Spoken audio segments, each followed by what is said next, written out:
This episode is brought to you by LifeLock. It's tax season, and we're all a bit tired of numbers. But here's one you need to hear. $16.5 billion. That's how much the IRS flagged for possible identity fraud last year. Now here's a good number. 100 million. That's how many data points LifeLock monitors every second. If your identity is stolen, they'll fix it. Guaranteed. Save up to 40% your first year at LifeLock.com/podcast. Terms apply. Hello, this is Simon Brew. I'm the editor of Film Stories magazine, and a very warm welcome to the Film Stories podcast. Come with me. And I show you how deep the rabbit hole goes. And movies that had stories. That the story just sucks them in. This is just the beginning. Stories. We would be honored if you would join us. Hello and a very warm welcome to Film Stories with Simon Brew. I am Simon Brew, that's everything you need to know about me. The aim of the podcast, though, I'm here to talk of the stories of films, and I talk about production stories, development stories, behind the scenes stories, all those little nuances, those little stories that go to make the films that we know and love just that, the films that we know and love, or sometimes not love. Entirely up to you, really. Although for this particular episode of Film Stories, I've picked two films that I really quite like. The films I tend to choose for this podcast, they tend to have a mainstream leaning to them. They're films I have some investment or interest in. There has to be something to them, really. I do not do snark. There are lots of other outlets out there. If you would like snark, I'm not aiming snark at the outlets that do snark. I just don't do snark, and that is my position on snark. All said, I'm just going to crack on now with the first of the two films in this episode of Film Stories, and we're going back to the 2000s. I can assure you I mean you no harm. Who are you? Who? Who is but the form following the function of what, and what I am is a man in a mask. Well, I can see that. Of course you can. I'm not questioning your powers of observation. I'm merely remarking upon the paradox of asking a masked man who he is. Oh, right. But on this most auspicious of nights, permit me then, in lieu of the more commonplace sobriquet, to suggest the character of this dramatis persona. Which all sounds like a bit of a plan, really. That is a clip from 2005's V for Vendetta, directed by James McTeague. Written, the screenplay credit went to the Wachowskis. David Lloyd also credited for the graphic novel art of the source book. One person not on the credits is Alan Moore, coming to that shortly. Cast for this one, Hugo Weaving in the role of V, Natalie Portman in the role of Evie, but also in there, I mean, quite an ensemble, really. Stephen Ray, Stephen Fry, John Hurt, Tim Pigott-Smith in there, Rupert Graves and Roger Allam, Eddie Marsan in there as well, amongst the extensive ensemble for the film. But the story of this one goes back inevitably a fair way before that 2005 release, and it goes back to the early 1980s to Alan Moore. Moore, to many, needs little introduction, a writer known primarily for his astonishing work in the world of comic books, and in the early 90s he wrote the original graphic novel story, or certainly started it, that would become V for Vendetta. Moore scripted it, and the art was done by David Lloyd and Tony Weir. And the V for Vendetta strip originally started publishing in a comic called Warrior, that in turn went out of business before the run of V for Vendetta was completed. As such, ultimately, the story was picked up a period of time later, I'll come to this, by DC Comics, which republished the earlier episodes and also published the completed story of V for Vendetta. So it wouldn't be, even though the first part was published in 81, 82, it wouldn't be until the end of the 80s that the 10th and final issue of the story was ultimately in print. Now, by that stage, by the end of the 80s, Hollywood producer Joel Silver, a man I've talked about before on Film Stories, had become alerted to the work of Alan Moore, and rightly so. His extraordinary writing at that point, it wasn't just V for Vendetta, but he had Watchmen to his name by that point. And so Silver, who of course was known for producing films such as Predator and Roadhouse and Lethal Weapon and 48 Hours by this time, Xanadu as well, if you want to go there, I I should in a future podcast, really. But Joel Silver was interested to the point where he acquired the rights to both V for Vendetta and to Watchmen. Now, his original plan was to turn to the writer Hilary Henkin to take a pass at the screenplay for V for Vendetta, which she duly did. Now, Henkin at that point had penned the likes of Flowers in the Attic, but it was Roadhouse really that had put her on the map. She'd worked with Joel Silver on that, and so she would go away and write a script for V for Vendetta, which is widely available online if you want to search it out and have a read. And it would be fair to say that her screenplay would stray some way away from the source material. She wasn't the only one interested, though, because at this point the Wachowski siblings come into the story as well. Now, at the point we meet them, in the early to mid-90s, they were trying to interest a movie studio in an idea for a film they had called The Matrix, and they'd mapped this all out in storyboard form, but were struggling really to get it noticed. That there was some interest, but who would sign a cheque for a film like that? So, in the midst of all of that, they took a pass at a V for Vendetta script themselves. And even while this was all going on, Silver was still struggling to get his Alan Moore adaptations off the ground. I mean, at one point in the 80s, Kenneth Branagh was even linked with V for Vendetta. But the Wachowskis, who would come back to the story shortly, but they went off to make the film Bound, the excellent film Bound, in part to prove their directing mettle, to give them a bit more currency when it came to pitching The Matrix. And ultimately, that worked. Bound was an acclaimed film. Warner Brothers was convinced, somewhat reluctantly, to give The Matrix a green light. Joel Silver was producing that as well. And when The Matrix hit big, suddenly the Wachowskis were the toast of Hollywood. They had redefined, it sounds like a big grandiose exaggeration, but no, I think it's fair to say they had redefined action cinema at that point. They'd taken influences from Hong Kong and assortment of sources and fashioned them into the biggest surprise action hit of the year. Just to give it some kind of context, this was the year that Warner Brothers' other big blockbuster hope was Wild West, which I've covered before on the Film Stories podcast. So the Wachowskis, the immediate pressure then was to capitalise on The Matrix, and they duly went ahead with a pair of Matrix sequels. But they weren't the only projects they were interested in pursuing, and V for Vendetta was not far from their mind. Separately, however, Alan Moore was getting a taste of Hollywood, and it would be fair to say that he did not like the taste. He was deliberately hands-off with the first feature adaptation of one of his works, the film From Hell in 2001, and he told the New York Times in an interview, quote, "There was no way that I would be able to be fair to it. I did not wish to be connected with it, and regarded it as something separate to my work." And he would add, in retrospect, this was kind of a naive attitude. From Hell, however, I mean, it came out pretty well, but one film that didn't was 2003's infamous The League of Extraordinary Gentlemen, again based on his work. This time it was a 20th Century Fox production, infamous for being the film that basically led to Sean Connery retiring from acting, and I will come to it in a future Film Stories podcast. But in that, one of the offshoots of that particular project was 20th Century Fox was sued by a producer called Martin Pole and a writer called Larry Cohen, and they claimed that part of the story, The League of Extraordinary Gentlemen, had been plagiarised from them, and they took legal action on this. And Moore was very, very keen to defend himself. He utterly denied the accusation to the point where, via video link from his home, video link from the UK, he gave 10 hours of testimony. But then he discovered, and was not happy to discover, that the case was going to be settled out of court by 20th Century Fox. And from that point onwards, he refused to give the rights for films to any of his work. Any of the work, at the very least, that he controlled. He was not going to sell film rights again. However, in the case of both Watchmen and V for Vendetta, the deal had already been done and the metaphorical ship had been sailed. And so in the case of both, he would refuse credit and he would want his name near neither of them, the resultant films and productions. He would also, in turn, it's worth noting this, give the royalties he would get from those productions to the artists who illustrated both Watchmen and V for Vendetta.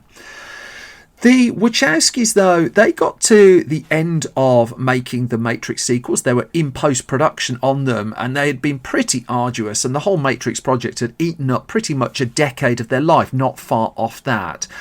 And so they looked at pursuing the V for Vendetta project, but they were gradually coming to the realisation that this was not one that they were ultimately going to direct. They wanted to make it happen, but they'd gone through an awful lot just to get these 3 Matrix films to the big screen. However, they were keen. I mean, I'm just going to scramble the chronology a little bit here, because they were keen to have Alan Moore involved to some degree in the film, to the point where in the mid-2000s they did put a call into them, and Moore told them that he did not want to be involved in the film. He explained that he'd had bad experiences with Hollywood. He didn't want to meet up for a coffee, and to his eyes, that was pretty much that.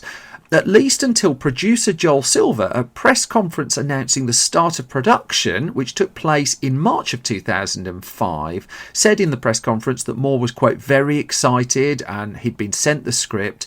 And to Moore, this was staggering. He was outright that this was a lie. He said he hadn't said any of this. He wasn't very excited.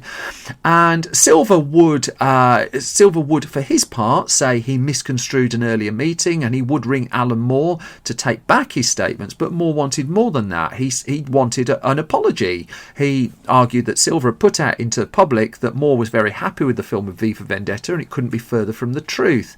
So Silver would not give that apology, and he said in an interview that he rang Alan Moore, and Moore said to him, I'm going to hang up on you if you don't stop talking to me. And Silver described it as like a conversation with a tape recording. Moore was, to some justification from the outside looking in, pretty much incandescent with the way he'd been treated over this, and having statements attributed to him that he was adamant he had not made. Now, at this point, I mean, this would have a further ramification, because Moore was working with DC Comics again, and there's a whole story of Moore's ins and outs with DC Comics that you can get from Better Places Than Me. But for the crux of this, he demanded that Silver's comments be retracted, and when no retraction was forthcoming, Moore just refused to work with DC Comics again. They were part of the Warner Brothers empire. Warner Brothers was making the film, and he took his name off everything he could related. Now, at this point then, going back to the Wachowskis were in post-production on those Matrix sequels, and they went back at this stage to their V for Vendetta screenplay that they'd written in the 90s, and they questioned at that point would they direct it themselves, and concluded they wouldn't. So they had a chat with their first assistant director on the Matrix films, James McTeague. Now, McTeague was interested. At this point, he'd clocked up a whole raft of commercial directing credits, and it was known that McTeague was looking to make his directorial debut.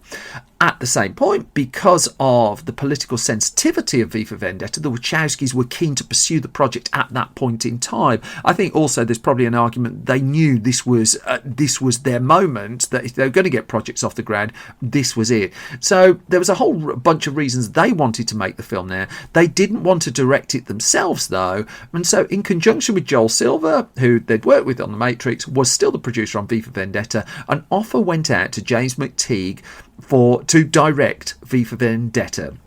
And they knew at this point that they could use the core Matrix crew that he'd worked with to work alongside him and to get this film moving. The Wachowskis then did a bit more work on their screenplay, and they are credited with the final screenplay on the movie. It's worth noting that even though earlier drafts had also changed quite a lot of the original comic book source, so the Wachowskis also they made some notable changes. That the timescale of the film, or the flashbacks, now take place in the 1990s. The movie itself set in 2020, the 2020s, so pretty much right around when this podcast is being recorded. Characters were removed, some were amalgamated. They wanted to keep the Guy Fawkes influence on the original character of V, and they knew that the character of V in the film needed to wear a mask for the duration of the film. Now, I've talked in previous Film Stories podcasts about the original Judge Dredd film from the mid-90s, where the decision in that instance was for Judge Dredd to take his helmet off And the ripples of the backlash of that still continued, and whether or not there was actually a conversation about the character of V in V for Vendetta not wearing a mask for the film, it was soon very clear that it was just a non-starter. The mask absolutely had to stay and was integral. Now, James McTeague had worked, but it's worth noting, by the time he came to V for Vendetta, it wasn't just the Matrix films that he'd worked on. He had an enviable list of credits at that point. He had served, for instance, as second assistant director on the excellent Dark City. He'd been working through the 90s. He'd done, and he was, crucially for the purposes of this story, he was first assistant director on Star Wars Episode 2, Attack of the Clones. And that is where he first met Natalie Portman. So, when the casting came together for V for Vendetta, the role of Evie was clearly crucial. Amongst the actors considered were Scarlett Johansson, Keira Knightley and Bryce Dallas Howard were said to have auditioned for the role, but McTeague knew and had worked with Natalie Portman, and she seemed a natural fit for the film, what they were trying to do with it, and also she had a degree of movie star stature that would be of use to the production. This was not going to be a film that sold heavily off the back of movie stars, but nonetheless the profile of Portman was useful for the film. In terms of the lead role of V, well, that's a tricky one to cast, because you're asking an actor to walk around with a mask for the entire film. We're not talking Tom Hardy in Christopher Nolan movies here either. But James Purefoy was the person who ultimately signed on the dotted line for the role. At this stage in his career, he had a bunch of television credits and had been breaking into films off the back of things like A Knight's Tale and the first Resident Evil movie. Arguably, his biggest break would come as being cast as Mark Antony in the TV series Rome, which would start in 2005. But for the purposes of V for Vendetta, here he had one of the two lead roles in the movie. However, soon there was a problem. Depending which source you believe, it was either 3 or 6 weeks into production of V for Vendetta, James Purefoy left the movie. And it was a bit of a case of which side do you believe, because the rumour mill was suggesting that he was struggling with the mask that he had to wear in the film, and he was objecting to wearing a mask in the film. But Purefoy then went on to make a film called Solomon Kane, and while he was doing the promotion for that, he gave an interview to Total Film magazine, and he said, quote, he was asked about V for Vendetta, and fair dues to them for asking him, and he said, quote, "I don't really talk about it much because we agreed not to. The only rumour I can scotch is that if anyone thinks I was too pussy to wear a mask, they're completely wrong. It was nothing to do with wearing the mask." And Total Film pushed him on this, and they said producer Joel Silver told us it was a voice thing. He didn't think you sounded menacing enough. And this was something that Purefoy pushed back on. He said, really? Is that what he says? A voice thing? And he did go on. He just said it was genuinely creative differences. It was genuinely about the way to approach that character, which is what creative differences are all about, and sometimes they become intolerable. There was a hole then in the midst of this film, and I knew that someone else had to be drafted in to take on this role of V. Now, on the upside, because the character had been masked for the first few weeks of production, there wasn't the need to junk the footage that had been filmed. Nonetheless, there was going to be some additional dialogue recording, some ADR work and a half once the film was in post-production, as indeed there would be. But Hugo Weaving, who had worked on the Matrix trilogies, he was drafted in to take the role. For Portman, this was not the most comfortable situation, I'd imagine, that she was in one of her first outright leading roles, and her co-star was replaced fairly early in the filming. And as the story went, the Weaving and Portman just went out for a Thai meal and broke the ice, and were soon working together and cracking on with the movie. However, there was the problem of the footage that had already been shot, and whilst there was a plan to put a microphone in the mask so dialogue could be recorded on set, as it turned out, all of the dialogue for the character of V had to be re-recorded in post-production. That the microphone in the mask on the set just sounded muffled, and there was no real chance of recording dialogue live.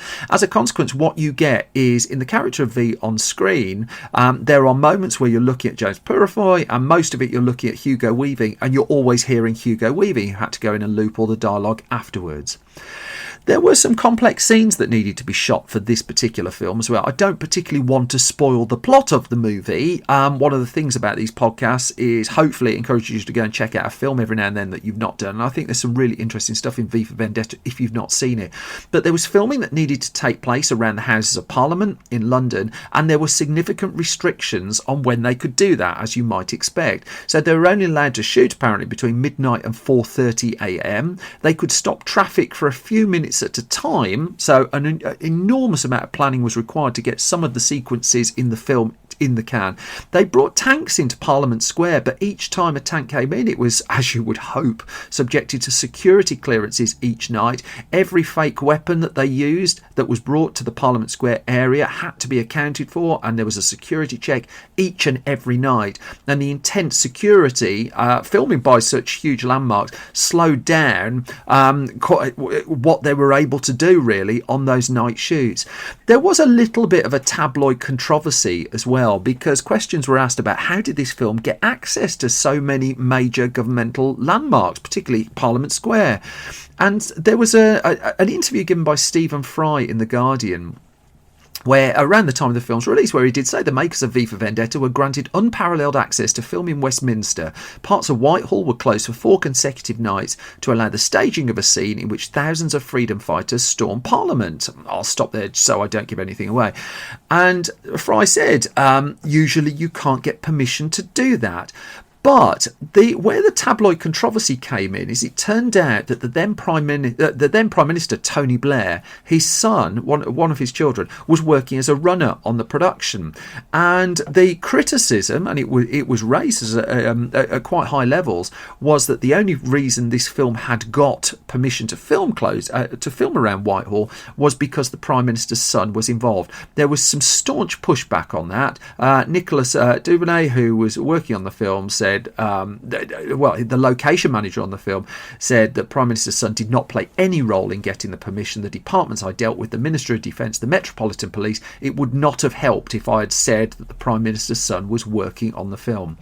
That said, even though lots of these key sequences were done in London, most of it wasn't. So there was a lot of model work involved, that recreations of major landmarks were made for the movie, but also the bulk of the film's production for tax reasons as much as anything else was done in Berlin, Germany, at Babelsberg Studios. Most of the film is done in interior, so it was possible to accommodate it there. There was one sequence shot in London that's worth just... I found this story, I thought it was fascinating. Shot at Victoria Station in London.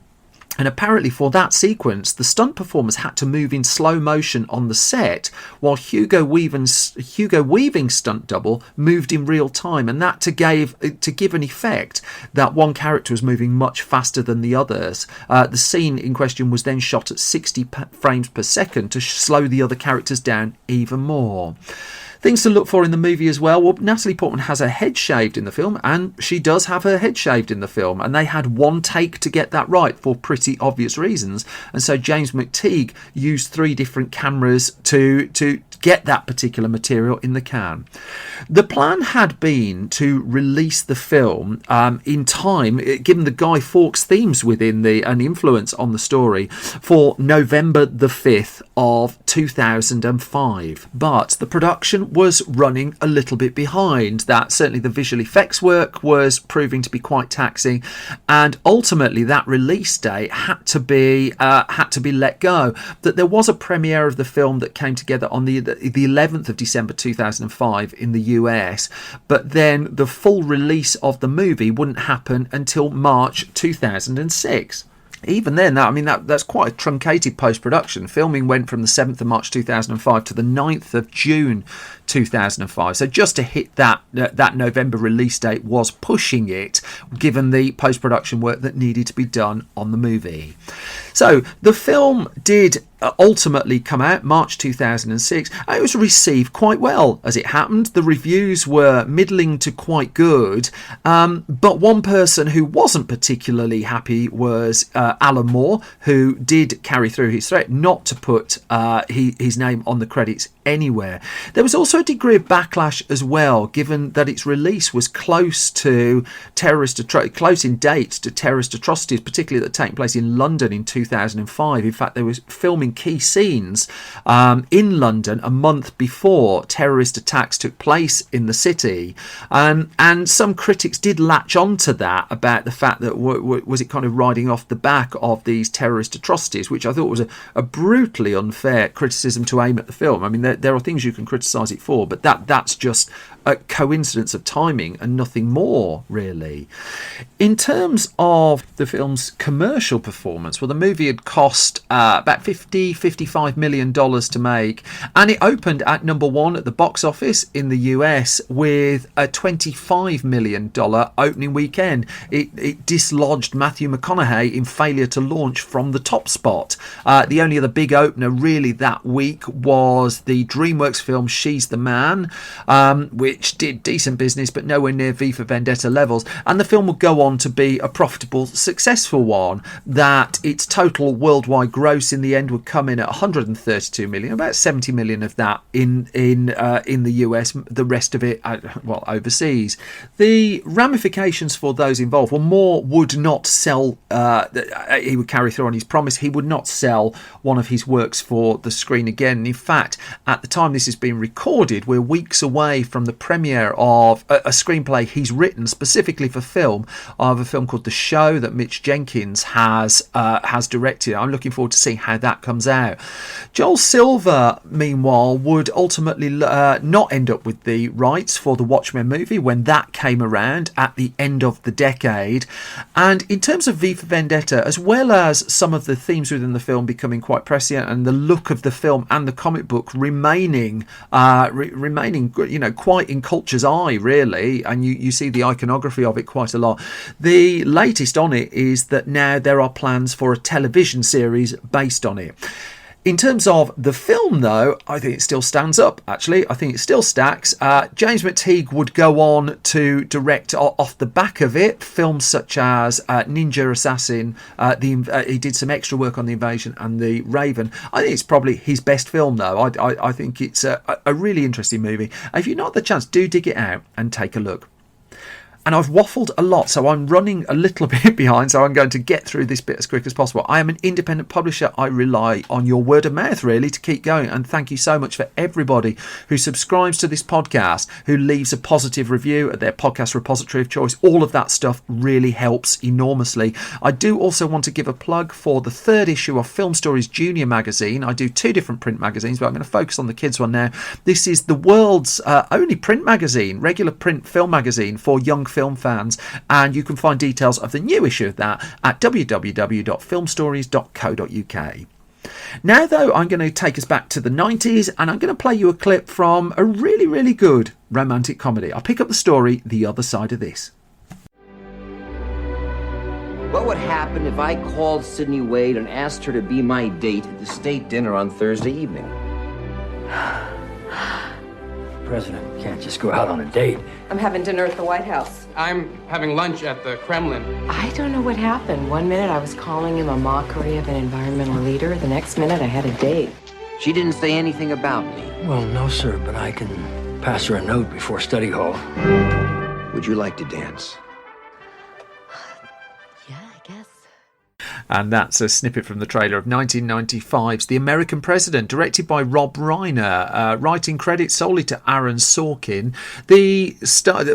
Such a starry cast as well. Michael Douglas, Annette Bening, Martin Sheen, Michael J. Fox, Samantha Mathis, David Paymer, Richard Dreyfuss, amongst the highlights of the ensemble there. John Mahoney in there as well. I can't overlook him. Now, the story of this one, well, it goes back on one hand to the 1980s when Robert Redford originated the project, but I'm just going to pick up with Aaron Sorkin's burst into the movie making world that took place with 1992's A Few Good Men. Now, A Few Good Men was a play that he'd written that was adapted for the big screen by with director Rob Reiner and obviously the very starry cast of Tom Cruise, Demi Moore, Kevin Bacon and Jack Nicholson. The Reiner and Sorkin had a working relationship on that film that was particularly intense, that Reiner would apparently ring Sorkin up at all hours, just pushing him to make it better, pushing him. And the resultant film got Oscar nominations, made huge amounts of money. And Sorkin, after that, I mean, that was his debut script. He would follow that up with the film Malice. Remember that one, starring Alec Baldwin? That turned out to be a solid hit, one of those thrillers sold off the back of See It Before Someone Tells You the Secret. And then he found himself in the midst of all of this pitching for a commission from Robert Redford. Now, Robert Redford in the 80s had come up with an idea for a film that basically he had 3 words at this stage, and they were "The President Elopes." That was it. And it started as a simple idea, and Redford liked the idea of fleshing that out and kind of seeing where that went, where that could particularly go. So around this time, he was talking to the late director Penny Marshall about being involved in the film Awakenings, and ultimately he didn't take a role in Awakenings, but they had a conversation, and Marshall was developing for a while the President Elopes, as it was known at that point. A screenplay was also written by William Rightshirt. He put together a draft of the script, and Redford's original vision for this was a kind of screwball comedy, a kind of 30s 40s vibe screwball comedy that just happened to be set in the White House. That was apparently the tone that Rightshirt's script followed as well, and for a while the project was set up at Universal Pictures, but it wasn't going anywhere. And so Redford approached a few writers, of which Aaron Sorkin was one of them, and invited them to come up with an idea for where to take this idea, the President Elopes. And so Sorkin did indeed come up with a treatment. He came up with a treatment for Redford that Redford liked, and he commissioned at that stage Sorkin to write a screenplay for the film, and Sorkin went off and duly wrote a screenplay for the film, a very, very, very long screenplay for the film. By this stage, already dispensed was an idea, it should be noted, that the President of the United States in the film would be a military veteran, and so there was a version of this film where names such as Bruce Willis and Steven Seagal were considered for the lead, and that would have in its own way been quite a fascinating movie. But Sorkin put together an extremely long draft of the film, and as he would reveal in a 2001 interview with TV Guide, Sorkin was very candid about the fact that he was smoking crack cocaine every day whilst he was writing the film, towards the end of the writing of the film, that he would pen a few pages, he'd put a do not disturb sign on the door of his hotel in Los Angeles, and he would get down to his substances, bluntly. The script ultimately would take 3 years for Sorkin to finish. The first draft of it came in at 385 pages, goes the story, and just to put that into some kind of context as to how much screen time that equates to, that would be just over 6 hours. Now, in the midst of all of this, director Rob Reiner had become involved as well, and while it's hard to follow the exact chronology of who came in at what point, there certainly was crossover between Rob Reiner boarding the project and Robert Redford ultimately departing the film. With Rob Reiner also came Castle Rock Entertainment, his production company, and at some point in the production of the movie, or certainly in the development of it, the ownership of the movie was bought by Castle Rock from Universal. They effectively just bought the basic concept of it, and that was pretty much it. There was at some point during the crossover of Reiner and Redford, and they'd both been involved with it for a little while from what I can tell, where things didn't quite work out. That while Sorkin was doing research trips to the White House and such like, Redford was getting cold feet on the project, and this was an era where he eventually walked away from 2 big movies. So I'll come to this in a future Film Stories episode, but there was a rival to the film Outbreak that he was set to star in, called Crisis in the Hot Zone, which was to be directed by Ridley Scott, and he moved away from that. That film ultimately collapsed. And in the case of what became The American President, as Reiner and Sorkin brought in more and more political elements to the film, that wasn't the film that Redford wanted to make. And Entertainment Weekly did a news article on this at the time that Redford ultimately departed that film. And that the article that Entertainment Weekly put together said that Redford was looking for it to be more of a romantic love story, and also that there was a little bit of a clash of personalities in here, because what that article highlighted was the slightly different directions that each were going. Reiner as a character at this time was notably quite intense and quite hyper, and Redford was the opposite of that, very, quite laid back in the way he went about developing his film work, and he took his time to get things right. Furthermore, there were disagreements over casting, that Redford wanted for his co-star in the film, Emma Thompson, but Emma Thompson rejected the role of Sydney Ellen Wade, who's the female lead in the movie, because she felt, as the story went, as reported by Entertainment Weekly, that the character was too passive in the draft that she read. Likewise, both Susan Sarandon and Michelle Pfeiffer were approached to gauge their interest in joining the film to star opposite Redford, and neither was particularly keen on that.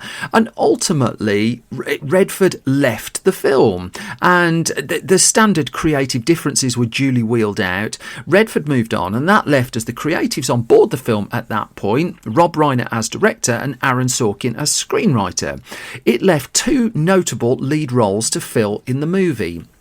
At this point, the role of the female lead, well, Jessica Lange was in the running and was the name that was being bandied around as a possible for it. But, again, it was not to be.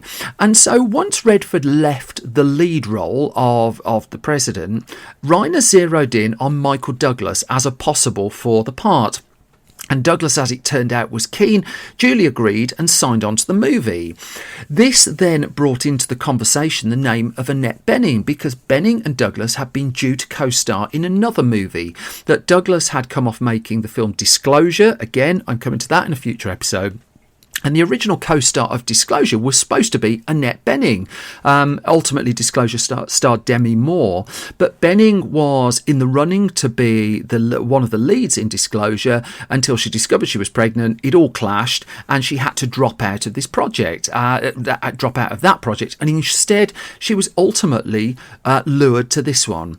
Now, the rest of the cast of The American President is, as you heard at the start, a real treat, but there were one or two things in there. Most notably, Michael J. Fox, and he's written about this, came on board in the character of Lewis, but he would subsequently reveal that he was hiding his Parkinson's diagnosis while shooting the film, and that proved to be one heck of a challenge for it. I mean, it's a really good performance in the film, but it was a real struggle for Fox behind the scenes at a point where he wasn't being open with his diagnosis for understandable reasons. The production of the movie also brought with it another challenge in that, well, first of all, the film was originally due to start shooting in November of 1994. That was the original start date was the end of November, but the delay in putting all the cast into place knocked that back until January of the following year. The film would ultimately shoot from January to April 1995. But there was a growing issue with Aaron Sorkin, and Reiner and Sorkin, not for the first time, were working closely together. They had real access to the Clinton White House in the preparation of the film and made the most of it, to the point where Reiner got to visit the White House on 5 separate occasions during pre-production, and he would take Sorkin around too with him. Reiner got a couple of days with President Bill Clinton as well. Michael Douglas was able to get some access to. Sorkin also, when he came to write the screenplay for the movie, dug deep into presidential diaries. He read diaries all the way back to Johnson and possibly even before, just to get a gauge of the power of this human being held, and being a human being holding this degree of power with the highest office in America, quite possibly the world. But Sorkin's drug problem was continuing to be, well, it was a continuing presence, to the point where Reiner ultimately, during the production, stepped in and had a quiet word with the studio, asking them to find some support and some help for Sorkin in battling his addiction. And so the studio, in the midst of production, paid for Sorkin to go to a rehab clinic to try and kick his habit. It's worth noting too that during the development of The American President, that Sorkin was, because he took so long writing it, was watching lots of television, he came up with the idea for the terrific TV show Sports Night, and obviously The American President is a forerunner and a half for the hit television programme The West Wing as well, but I'm going to come to that shortly. The film would start shooting then in January 1995, and this was a film that was dominated primarily by interior shooting, and as a consequence it was one to shoot in Hollywood. It was one that could be shot on an assortment of studio backlots, but in particular one of the things they needed for this film was a White House set, and thus one was constructed, not least the Oval Office that we see Michael Douglas in on various occasions throughout the movie. In true Hollywood style though, once this set was built, it proved a resource for other Hollywood productions. So, I can't necessarily say there are distinguishing features you'll notice if you see these films, but it's pretty well known that the same set would turn up in Oliver Stone's film Nixon and in the blockbuster movie Independence Day as well. Nonetheless, the film all wrapped up pretty much on time, headed into post-production, but there was still a little bit of controversy over it when it came to arbitrating the screenwriting credits for the movie. And the arbitration process involved the Writers Guild of America, and particularly acclaimed by William Reichert, over his earlier screenplay for the film, that he argued that the film was based, and Aaron Sorkin's ultimate screenplay was based on his earlier draft, his 1981 draft, The President Elopes, and the Writers Guild of America got involved in this process, as happens when writers dispute who should get credit. Reiner told the New York Times around the time of this that Sorkin and Reiner had never looked at earlier scripts that were produced for the film, and that's where I got the quote from. That he said, "We purchased the rights from Universal. We basically bought the idea of a single president having to date, and we took it from there." And the Writers Guild of America ultimately awarded sole writing credit on the film to Aaron Sorkin. The film then headed to release in November 1995 in the US. We got it in December in the UK.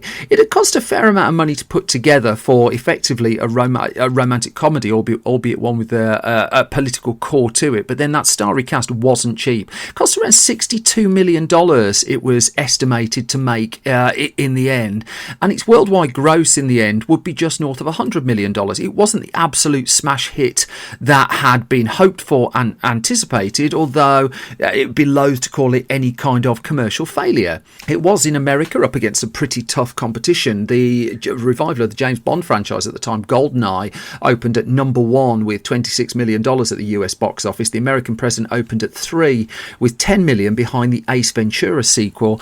It did beat out the other new release that week, which was the film It Takes Two. Just to give some context as well, the other films around in the top 10 at the time were the likes of Get Shorty, Mighty Aphrodite, Copycat was in there, Seven was in there as well.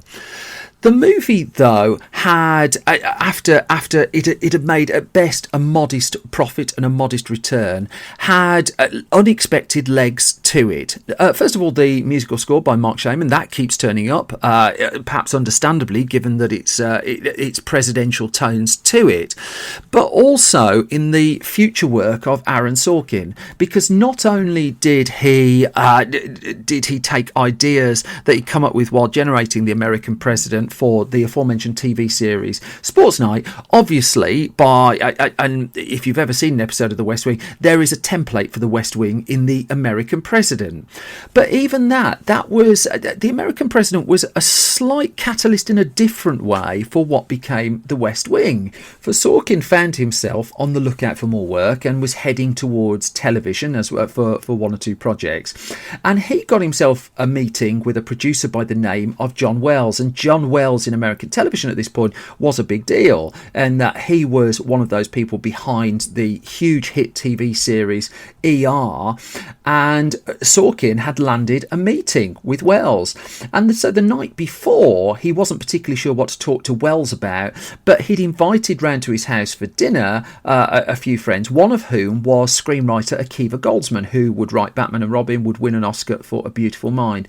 And during the dinner, Goldsman and Sorkin went down to Sorkin's home office for a cigarette break, and Sorkin started talking to Goldsman about the meeting that they're going to have, and Goldsman noted on Sorkin's wall a poster for The American American President. And as Sorkin recalled, Goldsman said to him, you know what would be great? That.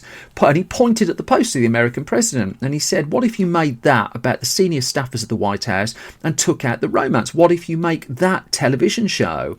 And Sorkin at the time dismissed that as not a great idea. And the following day, he duly went off to his meeting with Wells, only to find when he got there, it was more than Wells in attendance. There was an assortment of agents, and it became clear that this wasn't just a standard meeting. This was a pitch meeting. This was Sorkin's chance to pitch some material, and he got nothing particularly prepared for it. But rather than admit that outright, instead he said at this meeting, I want to do a series about the president's senior staffers. And by the end of that lunch, Sorkin had a pencil deal in place to do what became The West Wing, a show idea that hadn't openly existed in his head 48 hours before, even though he'd done a lot of the groundwork, was now a thing. And go back to those 385 pages of screenplay that he wrote in the 2-3 years that he was developing and writing the script for The American President, and that in its own way became the rocket fuel for The West Wing, which would be one of the biggest television hits of its generation. That said, even though conversations about the movie The American President tend to be overshadowed by what came afterwards, I still think the film in its own right is a quietly ambitious romantic comedy. That this is a mainstream rom-com. It does have elements of what Robert Redford initially pitched in there, but also there is political steel to it. It is Clinton-ish leaning. Reiner would admit that the final cut was inevitably influenced to a degree by the Clinton White House because that was the one that they had the most access to. But also the whole idea of having just a bunch of characters in this White House environment, a whole bunch of characters in a rom-com as well, bouncing off each other with quality dialogue. It felt like a treat then, and whenever I revisit the film, it feels like a treat too. And also, crucially, the character of Benning, Sidney Ellen Wade, was significantly boosted up during the constant script work that was being done on it, and was hopefully a greater role than the one that Emma Thompson would turn down. I think the film itself is well worth seeking out, and of course I think The West Wing is a flat out treat.